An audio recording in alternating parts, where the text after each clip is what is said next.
I'm Steve Nash. I'm a curator of archaeology here at the Denver Museum of Nature and Science, and I want to thank you for joining us for another tiny lecture installment of the Archaeology Now series. I'm in the Avenir Collection Center, where we have priceless archaeological artifacts from all over the world. I want to spend some time with you today talking about ancient sandals, not because I like shoes necessarily, but because I love the fact that many caves in the American West are full of ancient sandals. And this is a question that we really don't have a good answer for, but we have some good ideas.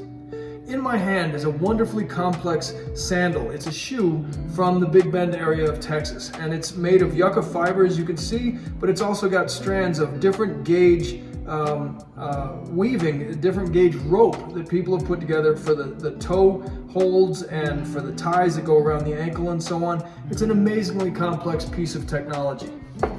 Also from that part of the world, we have a couple of leather moccasins, right? These aren't moccasins in the type that we would think of in colder climates where the moccasin might come up over the ankle bone, but these are clearly leather, and so basically they're leather sandals with different ties. And then finally, the group in front of me over here are some sandals from Arizona and New Mexico, where I actually do archaeological field work now. So why are caves full of sandals? I think what we should do is think about the clothing that people were wearing. They would have been wearing leather clothes, they would have been wearing some cotton textiles, and so on. But what's the most durable piece of clothing that they would have? It's probably on their feet. But that doesn't explain the disproportionately high number of sandals that we find in caves. So I spoke with a colleague, Octavius Seotua, who's leader of the Zuni Cultural Resources Assessment Team, about the high number of sandals that were found in Tularosa Cave in west central New Mexico.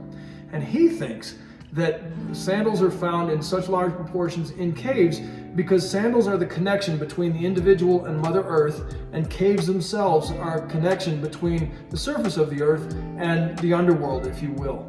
And it's a good idea as any that I've heard for why there's so many sandals in caves. But we would like you to keep pondering this question as you think about your own feet, your own footwear, and how we ascribe meaning to those artifacts. Because I think it's clear that people in the past ascribed a lot of meaning to the footwear that they enjoyed. Thank you so much, and come back again for another installment of Archaeology Now.